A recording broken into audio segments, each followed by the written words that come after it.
Irmãos, bom dia a todos. Agradeço por essa oportunidade que tenho de dirigir minhas palavras a todos nesta manhã de domingo. Gostaria de fazer um relato das ações que estão sendo tomadas aqui em nossa estaca para um possível retorno às reuniões, a reunião sacramental aos domingos, e deixar uma pequena mensagem. Há 2 semanas, na segunda semana de julho, tivemos uma reunião com a presença da estaca, a qual foi solicitado que os bispos, as alas, no caso, apresentassem um plano de retorno seguro à reunião dominical. No caso, seria só a reunião sacramental, não haveria o segundo tempo da escola dominical ou sacerdócio.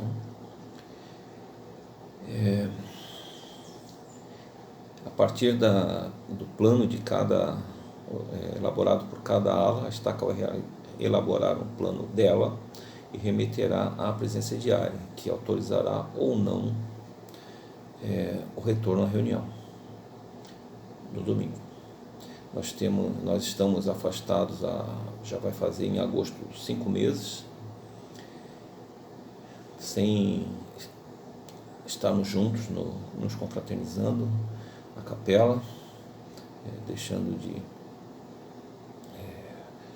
partilhar do sacramento lá como congregação, deixando de conviver em outras atividades que não puderam ser realizadas. Mas, mesmo assim, a Niterói, os membros têm sido resilientes, estamos todos unidos de forma virtual e espiritual, e principalmente espiritual, porque temos todos o mesmo objetivo e olhamos para a mesma fonte, que é nosso Pai Celestial e Jesus Cristo.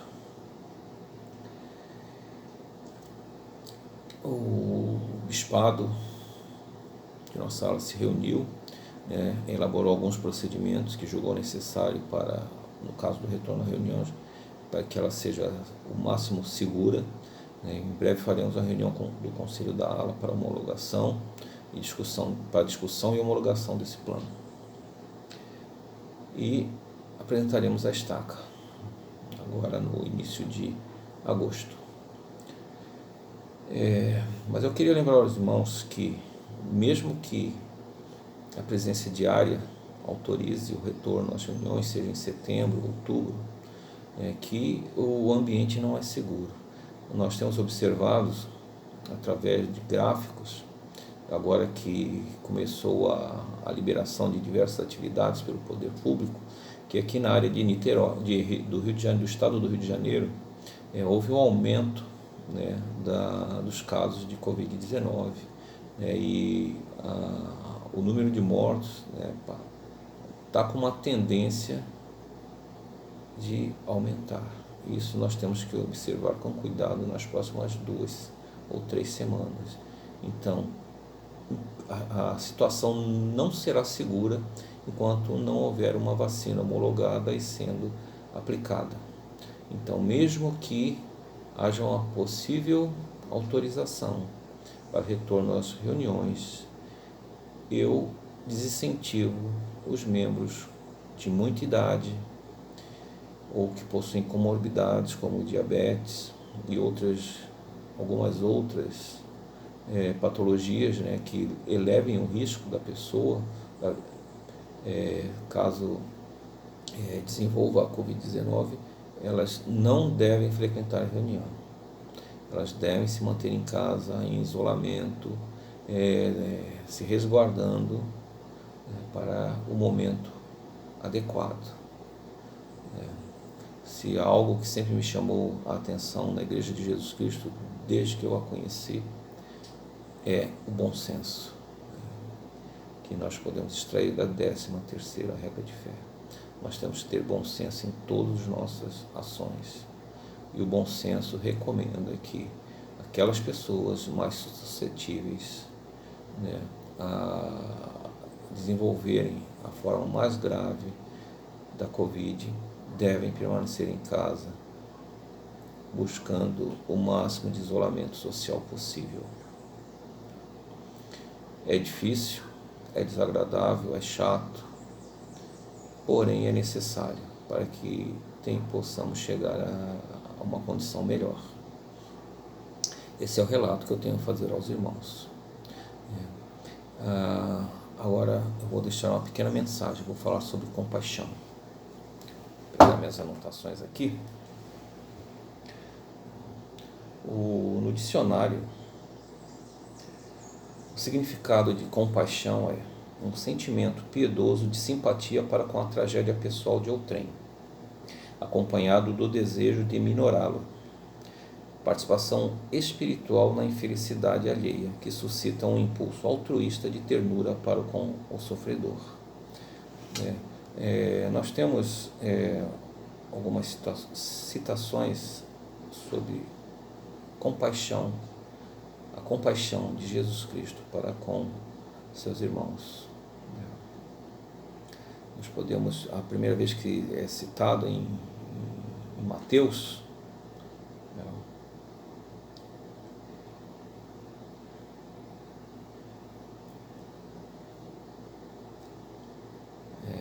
diz assim: e saindo ele de Jericó, seguiu grande multidão. E eis que 2 cegos assentados junto do caminho, ouvindo que Jesus passava, clamaram, dizendo: Senhor, filho de Davi, tem misericórdia de nós. E a multidão os repreendia para que se calassem. Eles, porém, cada vez clamavam mais, dizendo: Senhor, filho de Davi, tem misericórdia de nós. E Jesus, parando, chamou-os e disse: Que quereis que vos faça? E disseram-lhe eles: Senhor, que os nossos olhos sejam abertos. Então Jesus, movido de íntima compaixão, tocou-lhes nos olhos e logo viram e o seguiram. Ou seja, o Senhor, ele teve um sentimento piedoso de simpatia para com a tragédia pessoal daqueles 2 cegos. E o desejo de diminuir aquela tragédia pessoal deles, a dor que eles sentiam por não poderem enxergar. Um outro evento está relatado em Lucas, no capítulo 7, versículo 11 ao 15. E aconteceu no dia seguinte que Jesus ia a uma cidade chamada Naim, e com eles iam muitos dos seus discípulos e uma grande multidão. E quando chegou perto da porta da cidade, eis que levavam um morto, filho único de sua mãe, que era viúva, e com ela ia uma grande multidão da cidade. E vendo-a, o Senhor moveu-se de íntima compaixão por ela, e disse-lhe: Não chores. E chegando-se, tocou o esquife, e os que o levavam pararam, e disse: Jovem, a ti te digo, levanta-te. E o que estava morto assentou-se, e começou a falar, e ele entregou-o à sua mãe. Ou seja, mais uma vez, o Senhor,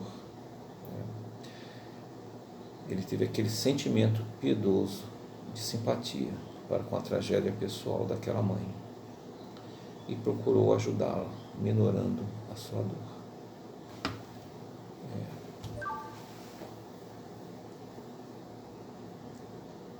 Compaixão é aquilo que sempre moveu Jesus Cristo e que lhe deu condição espiritual de realizar o sacrifício expiatório. Ele viu a tragédia de cada um de nós, afastados da presença de Deus, e se ofereceu como cordeiro para que, através daquele gesto, nossa tragédia fosse minorada e nós pudéssemos voltar à presença de Deus. Compaixão é a base do Evangelho de Jesus Cristo, a base do sacrifício expiatório. Nós, quando andamos na rua e vemos uma pessoa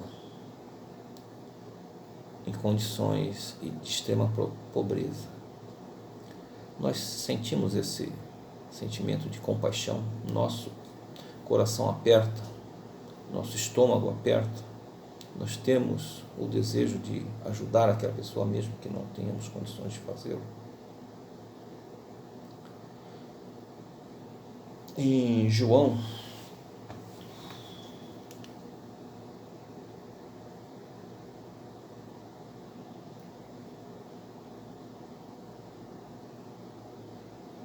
no capítulo 3, está escrito: Senhor, porque o Deus amou o mundo de tal maneira que deu seu Filho unigênito, para que todo aquele que nele crê não pereça, mas tenha vida eterna. Essa é a compaixão também de nosso Pai Celestial por nós. Por causa desse sentimento de amor, pela tragédia pessoal nossa, Ele deu aquele que Ele mais amava, para que nós pudéssemos então voltar à presença dEle. Nós precisamos, como membros da Igreja de Jesus Cristo, quando falamos lá em amar a Deus sobre todas as coisas e servir ao próximo, desenvolver esse sentimento de compaixão. Procurar ter na mesma proporção do Salvador. Sentir isso em nosso coração. Esse tipo de sentimento que levou Jesus Cristo, quando estava morrendo na cruz, pedir a Deus que perdoasse aquelas pessoas que o tinham levado até ali, porque eles não sabiam o que faziam. Eu imagino Jesus Cristo lá do alto da cruz, olhando aquelas pessoas, os soldados, e se lembrando que eles estavam a seu lado na vida pré-mortal e comemoraram com ele a aprovação do plano e vieram a esta terra para ser testados, e naquele momento estavam provocando a morte daquele que seria o seu Salvador. E naquele momento Jesus Cristo também foi movido de íntima compaixão por aquelas pessoas, mesmo as que estavam ofendendo, que estavam ferindo, e pediu ao Pai o perdão para elas. Irmãos, nós precisamos desenvolver esse sentimento. Quanto mais nós sentirmos isso em relação aos nossos interlocutores, nos nossos relacionamentos diários, seja na família, seja no trabalho, seja em qualquer lugar. Se nós tivermos esse sentimento de íntima compaixão e o desejo de minorar a tragédia deles, que eles nem percebem pela qual estão passando, eu tenho certeza que nós serviremos ao próximo com maior eficácia. Eu tenho certeza que nós estaremos sempre realizando nosso jejum para nos fortalecer espiritualmente e ofertando algo para aqueles que necessitam. Eu tenho certeza que nós seremos melhores missionários, seremos melhores pessoas. Eu quero prestar o meu testemunho a todos da importância de seguirmos o exemplo de Jesus Cristo em todos os aspectos. E precisamos desenvolver o nosso amor pelo próximo, como o amor dele por nós, que o levou à realização da expiação. Essa mensagem que eu quero deixar com os irmãos neste